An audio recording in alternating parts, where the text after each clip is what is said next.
By Greg Campbell, there is no plant in the history of human existence with as checkered a reputation as cannabis. It is either a heaven-sent cure for all that ails us, or it's a scourge on society on par with the Black Death. 8 myths about marijuana. Wellness. Sussing out truth from fiction when it comes to marijuana is no easy undertaking, but after 2 years of intensive research related to the publication of my new book Pot Incorporated, sterling, $22.95, I can say with certainty that there are several old myths that can be put to rest for good, or at least put into context. And no, I'm not talking about the old canards that smoking pot can make you gay or turn you into an axe murderer. I'm talking about those more lingering concerns that Nancy Reagan fretted about and which, despite quantum leaps in scientific knowledge and medical research, President Obama's administration hopes you will too. This information is important because, despite his campaign promises prior to the 2008 election, in which he said federal resources shouldn't be wasted busting medical marijuana patients and the state-compliant businesses that serve them, Obama has lately been embarked on a medical marijuana down that Rolling Stone reported is on pace to go beyond George W. Bush's undertaking. Leaders in his administration routinely deny that marijuana can be medicinal and have reverted back to the Reagan-era fear-mongering about how any slip in the public's perception of its harm poses a grave threat to the nation's youths, but it's precisely because of medical marijuana laws that are now in place in 16 states and Washington, D.C. that more accurate knowledge of marijuana's relative risks and benefits are becoming more widely known. Think what you will about these often vague and easy-to-abuse laws. If nothing else, they've raised the level of debate in this country about a substance that has been maligned and vilified for more than 70 years, for no good reason. Marijuana is addictive. This depends on your definition of addictive. Coffee and surfing the internet can be addictive, but not to the same degree as cocaine, methamphetamine and nicotine are addictive. When asked in 1994 to rank marijuana compared to 5 other substances: alcohol, nicotine, cocaine, heroin and caffeine, Drs. Jack Henningfield of the National Institute for Drug Abuse and Neil Banowski of the University of California at San Francisco, ranked pot lowest in the categories of dependence, withdrawal and tolerance. It came in 5th for reinforcement, over only caffeine, and 4th for intoxication, ahead of caffeine and nicotine. In other words, in these doctors' opinions, you're more likely to become dependent on your Venti Americano from Starbucks than marijuana. Marijuana is a gateway drug. You've heard this one before. Smoke pot and you run the risk of moving on to heroin and cocaine as you chase bigger and better, and more deadly, highs. Marijuana critics find evidence for this in that many hard drug users report smoking marijuana before graduating onto worse things.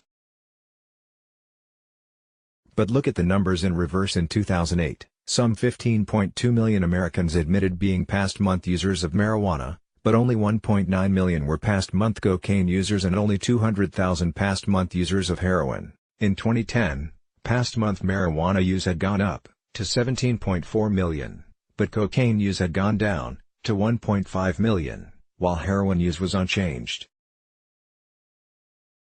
If marijuana were a gateway drug, you'd expect the number of hard drug users to be more aligned with marijuana users, which they're not. You'd also expect increases in marijuana use to trigger an increase in hard drug use. In fact, the opposite is true. Cocaine use has declined while marijuana use has increased. A 1999 study by the California-based Institute of Medicine concludes, there is no evidence that marijuana serves as a stepping stone on the basis of its particular physiological effect. Marijuana has no medicinal value and President Clinton didn't inhale. The number of studies that have concluded marijuana's high potential as a valuable therapy in numerous illnesses is too long to list here. But they've shown, in part, that marijuana relieves pain, quells nausea and vomiting, stimulates the appetite, relieves muscle spasticity, and may even fight cancerous tumors, among many other possible benefits. The National Cancer Institute reports on cannabis's many potential applications, including that it could help fight or prevent the spread of cancer. It notes, however, that there is little research on the topic to draw conclusions. The American Medical Association suggested in 2010 that the federal government review marijuana's current categorization as a Schedule I controlled substance, meaning that it has no medical use and no safe dosage, and consider moving it into Schedule II, so that it can be studied more freely, making it possible for doctors to prescribe it and pharmacies to distribute it. Smoking marijuana can cause lung cancer. More people die from smoking cigarettes every year than die of AIDS/HIV, car crashes, suicides, alcohol use, and murders combined, and yet buying tobacco products is perfectly legal for anyone over the age of 18. The National Institute on Drug Abuse had tried to transfer that lethality to smoked marijuana as recently as 2010, noting on its website that marijuana smoke contains some of the same cancer-causing compounds as tobacco, sometimes in higher concentrations. Yet scientists have not found a definitive link between smoking marijuana and increased instances of lung cancer. In fact, the largest study ever done trying to link pot use to lung cancer found that even heavy pot smokers, those who've smoked as many as 22,000 joints in their lifetimes, show no increased risk of lung cancer than non-smokers. We hypothesized that there would be a positive association between marijuana use and lung cancer, and that the association would be more positive with heavier use, the lead researcher told the Washington Post. What we found instead was no association at all, and even a suggestion of some protective effect. NIDA has since changed its website, acknowledging no link between lung cancer and marijuana use, although it leaves open the possibility that one may be discovered in the future. There is no safe dosage of marijuana. This bit of fantasy comes only from the definition of a Schedule I controlled substance, a category of the most dangerous drugs listed in the Controlled Substances Act. It's a catch-all definition that applies to marijuana, heroin, GHB, ecstasy and other narcotics. But compared to its other Schedule I kin, not to mention legal substances like tobacco and alcohol, the first and third leading causes of preventable deaths, respectively, scientists have not been able to determine a lethal dose for marijuana. No deaths due to overdose have ever been substantiated in all of recorded human history.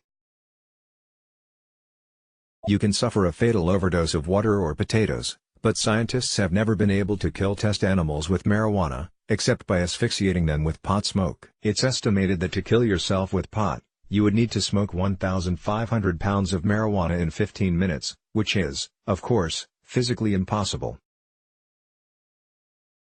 And even that's a guess. Teen use of marijuana increases in medical marijuana states. One of the last remaining arguments against approving medical marijuana, or legalizing it across the board, is the concern that doing so will send the wrong message to children by making it seem less of a menace than it's currently depicted, thereby encouraging them to give it a shot.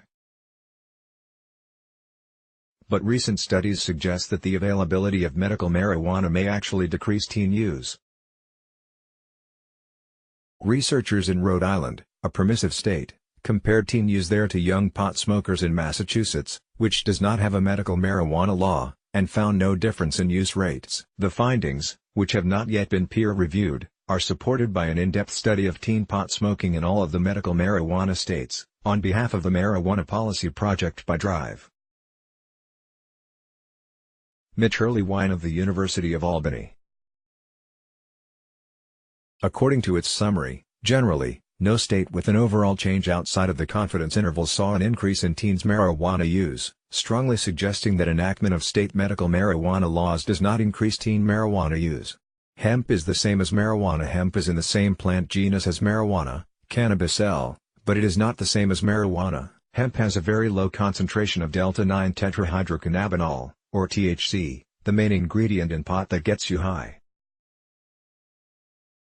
Moreover, hemp contains relatively high amounts of CBD, cannabidiol, an ingredient believed to block or counteract the effects of THC, meaning you could smoke a hemp cigar the size of your arm and still not get high. Hemp would be put to better use as a source of fiber and cordage, as a hardening ingredient in plastics, and as reinforcement for concrete, to name but a few examples. But because of the overall prohibition on cannabis plants, regardless of its psychoactive properties, hemp is just as illegal as marijuana. As a result, hemp used in manufacturing in the United States is imported, rather than grown here. Marijuana can cure illnesses. To date, there is no proof that marijuana cures anything except boredom. It has well-known palliative effects, especially in dealing with such symptoms as lack of appetite, nausea and muscle spasticity. Those who aren't convinced about marijuana's medical potential often wonder why, if it's truly medicinal, it's not available at licensed pharmacies, but instead only at sometimes dubious dispensaries run, more often than not, by those without a medical background. Mainly, this is because doctors cannot legally prescribe Schedule I drugs, which are said to have no medical benefit. They can only recommend pot, and only in states that have passed some form of medical marijuana legislation. For the same reason, marijuana has not been run through the same rigorous human clinical trials as other drugs. Those in Schedule I have an impenetrable gauntlet of bureaucracy to overcome just to get the actual marijuana to conduct the tests, ironically, from the government, which maintains the only source of legal pot in the United States, at a farm at the University of Mississippi. In the words of Anita spokeswoman, our focus is primarily on the negative consequences of marijuana use. We generally do not fund research focused on the potential beneficial medical effects of marijuana. Let's block ads. Why?